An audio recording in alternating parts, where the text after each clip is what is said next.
I'm Ashley Needles, and this is Tilly. Thank you for joining me here again. We've decided, since we got so many great comments, that we're actually going to be doing a series. So thank you for agreeing to do this with me. I really appreciate it. You're an amazing writer, so I'm excited. So are you. I learned so much from Ashley. I love her. She's so good at finding things that can be tweaked and written better. So I love that you can find that for me. Because I don't always see it, because when you're reading, it doesn't always happen. When you're correcting your own stuff.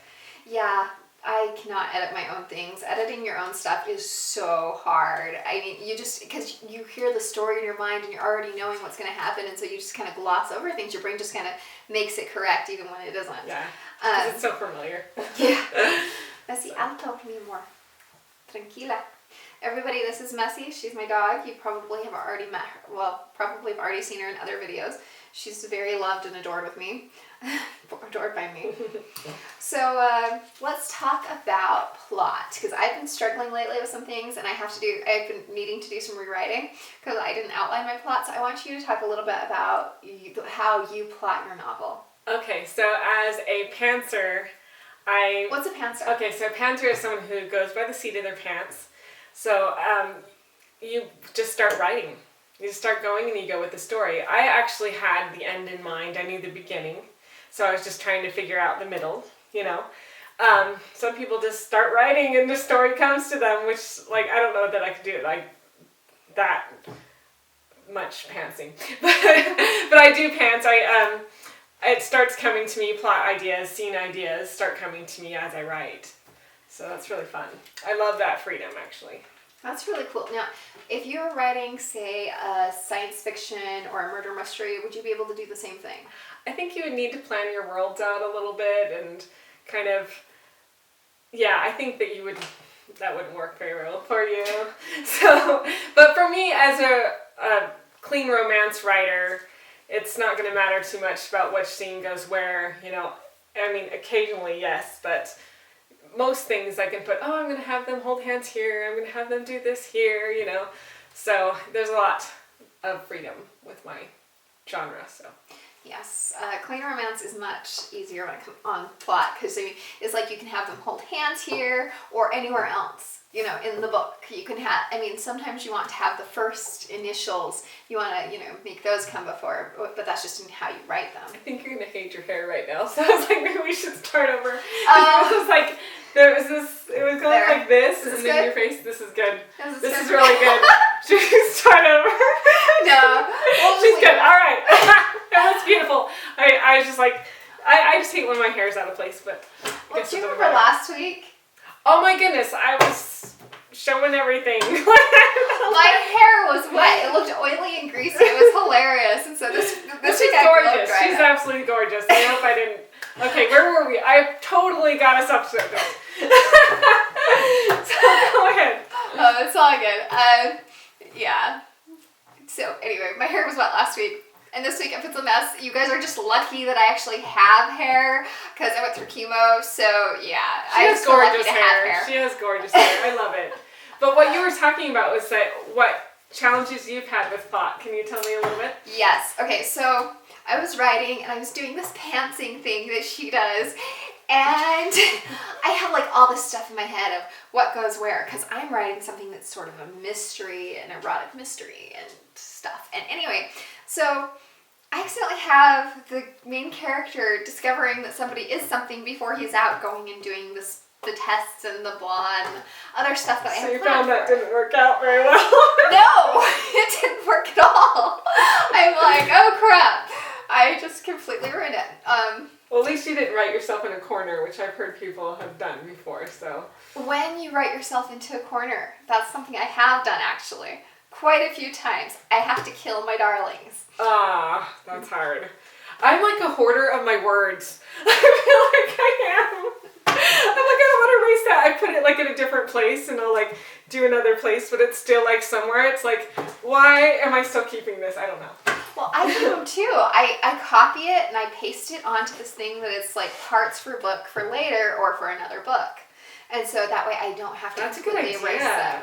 Yeah, because sometimes those little things can fit somewhere else instead of in your story. It might be a different story that you can use it. I love that. Or 3 books later. Yes. or a different series. That's perfect. Yeah, so that's what I do when I have to kill So my how do you dark solve darlings. this problem? So you kill your darlings. What else do you do to solve this problem? When you write yourself into a corner. Okay, well, for me, I write myself into a way that's not really working for the characters.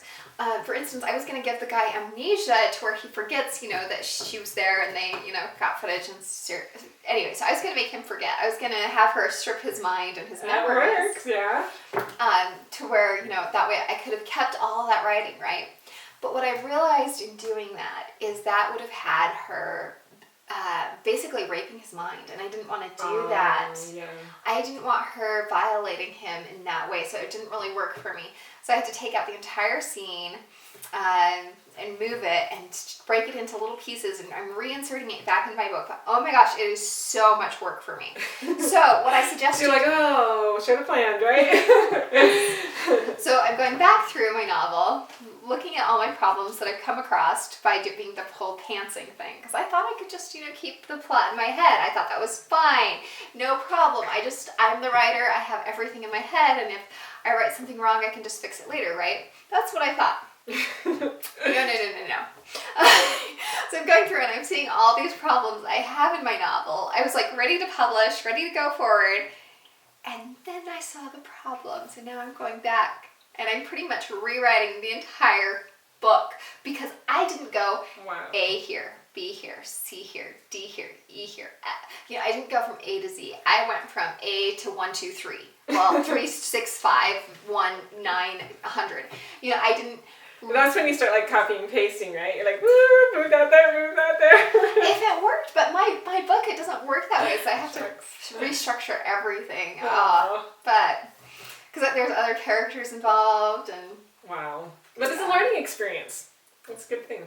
Yes, because this is going to be my first book. Now you stopped writing for about 8 years, right? Yeah, I about 5. 5 years. Actually, yeah. Now I want you to tell me. What got you writing again? I love being able to feel the emotions that I get when I'm putting them down on paper. I just love the new love and just feeling those emotions that people feel when they have that. So that's what got me back to the computer and typing. I was like, I love it, and I love getting people to laugh. I love when people tell me, that was so funny. So that, I think, gets me back to... I think you're also addicted to your characters. Oh my gosh, I love my characters. I've dreamed about them. Yeah, so I do. Yeah. I love them.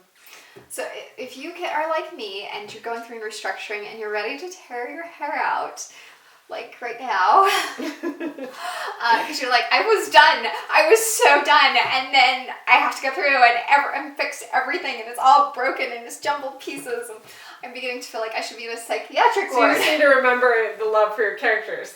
Right? I need to remember my reasons for writing. Yes. Remember your reasons for writing when you're going through this whole discombobulation, nothing's working, nothing's fitting. Yes.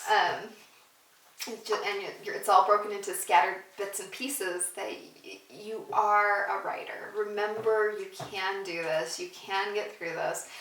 Take out a fresh sheet of paper. Don't go to your computer. Just because I know if I'm at my computer, I couldn't do it. There was just too much distractions. I felt too overwhelmed. I had to go to a clean sheet of paper away from my story and start writing A, B, C, D, E. And go through and start writing the plot. And now that really helped me. And now my book's coming together again. Deep breath. And hopefully this time it really works. But yeah, a lot of work goes into writing, wouldn't you say? Oh yeah, definitely. I mean, people used to complain about books being $15, and now it's an ebook, and I won't spend more than 99 cents on an ebook. So I'm like, the copy's free. There's no paper involved. But now that I'm writing my own book, I'm like, oh my gosh, this was so much work. You have to really love writing. Yeah. Yeah. You have to really want to achieve something great. People don't write because they want to do something mediocre. People write because they want to create something great. And that vision of greatness is super important. So for me, I'm about feminism, sort of. I know that's a swear word in most vocabularies, but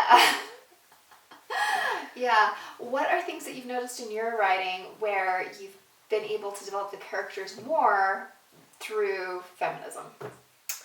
Okay, so what I've noticed occasionally is that I will write something and not even realize that I've kind of made it where she feels like she has to get his opinion on things, or it's a little possessive in a way, and it's not even like you'd have to really catch it, but Ashley's really good at that. She can catch those things for me, and she's like, okay, so this part right here, let's just change the wording just a bit. So, and I appreciate that so much. So thank you. Yeah, I'm trying to help her with her new book that's going to be coming out. So anyway, I'm excited. I can't tell you the name of it right now because it's kind of top secret. But when it does come out, it's going to be amazing, and we'll post some links to it. Thank you so much. You're Awesome. welcome. For me, what you've helped me with is those little ticks in characters that you put in. The little teeny tiny, like when somebody's nervous, she smooths her skirt in your book, you know, and I don't have those in my characters. I'm all like cerebral and mental with my characters. So what do you think your tics are? Like just normal, like what would you think as your personality? Like what do you do? Since I'm playing with my hair right now. She's like, it's cute, yes. You're gonna play with your hair, yeah. Well, I'm like a little self-conscious because of earlier. Oh, I'm so sorry. It was just like this, I don't know, I just didn't think she would like it, but because like she is funny about it. Her hair looks good. Her hair looks I actually do care about my looks a little bit. Not enough to actually like do my hair in the morning because She looks great. She looks good. I'm like, I want to look like that with wet hair. That's not fair. Well, my hair's not wet today. That was you see those pictures on like online and stuff, and there's people who attempt like to do that, like the picture where they're like at the beach and they're all, and then they show like the attempted picture of them, and it's like nailed it, and it's horrible. It's like the person looks completely awful. It's so funny. I love it. So anyway, off subject. But yeah, that could be a little tick. Yeah, I play with my hair because it gets all naughty. It's more naughty than my dog. Anyway, yeah, so enjoy it. Yeah, like she said, I love that. Just like remember why you write. I just love that. That's awesome. And when you're plotting and things are not going the way you want, try and remember who your characters are when you're in your plot. That's something that's really helped me when my plot gets stuck, is just going back and taking a deeper look into my characters and what motivates them. That's awesome. I've actually, like, when I'm doing the pantsing thing, I've had characters just be like, I'm going to do this next. Like, and I'm like, whoa, I didn't know you would do that, but it makes sense. Like, that's what you would do because I know you now because you're my character, so it's really fun. I love it. Yeah. What do you do when you write yourself into a corner, though? What do I do when I write myself in corner? Yeah, you just go back and redo. You just like start marking things. Like, I guess I've changed names before, so that's pretty easy to fix. Like one time I had a character May, and I also had a character Mary, which made no sense because it was so similar that I changed Mary's name to Sophie. And that was pretty simple because I just put it down, in there, her name, and every time it saw Mary, I just put Sophie. So, I mean, that wasn't too bad of a corner. I'm trying to think when I actually wrote myself into a corner. I guess I haven't really had this huge experience yet, so. Well, she is writing clean romance. So yeah, it's harder to write it's a little different. So maybe someday when I do, I'll be like, Ashley, I wrote myself in a corner, what do I do? Yeah. So, yeah. But with paranormal, with murder mysteries, with science fiction, especially science fiction, science fiction, because you're building this world, or even fantasy, when you're building a different world. Well, it's like the whole Superman conundrum, right? So he gets written into a corner, and then suddenly he gets a new power, or the TARDIS, or the Ex Machina. I hate that. I hate the Ex Machina. Do you know what that is? I don't. You're gonna have to explain that one to me. Okay, the Ex Machina is basically a device used in science fiction, fantasy, things like that, or even murder mysteries. It's like the witness who just happens to suddenly show up, or the TARDIS suddenly has these new powers, or Superman. Does it always seem like it's realistic or that it's even possible? I don't know. You need to make sure that that's... Well, Superman, suddenly fast enough to travel back in time. Ah, yeah. That's Ex Machina. Ah. You know, it's like, okay, Superman wasn't able to We travel. should be like questioning that, right? It's like, come on. I mean, and then he doesn't ever do it again throughout the entire series or whatever, you know. Okay, so Superman in the comic books, he travels back and forward in time, but when they're doing Superman movies and things like that, it doesn't really work for the series or when there's an obvious fix. And that's another thing I hate. It's not when you write yourself into a corner, it's when people pretend that they're in a corner and they aren't really. Like, there's this one time where Superman doesn't use his freeze breath when it would be so obvious that that's like the solution.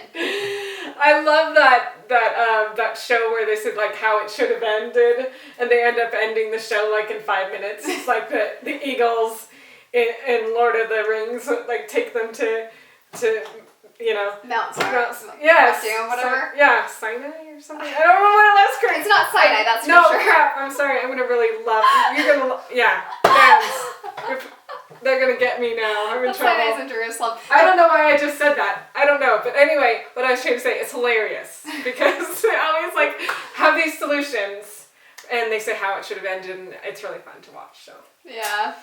yeah. It's like, why do you write yourself and pretend that you're in this corner when you're really not?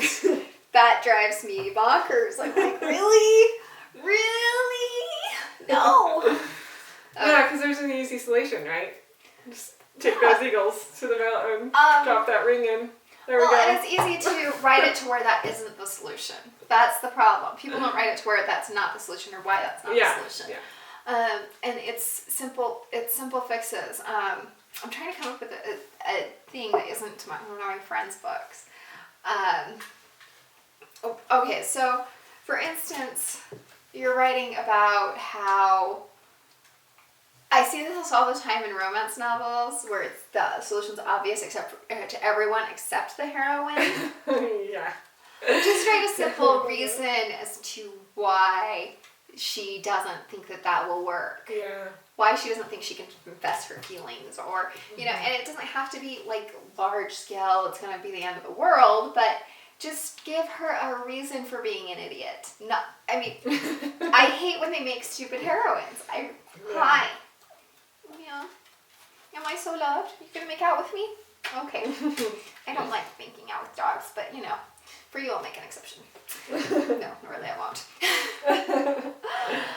Yeah, so anyway, thank you so much for joining us. Is there anything you want to say?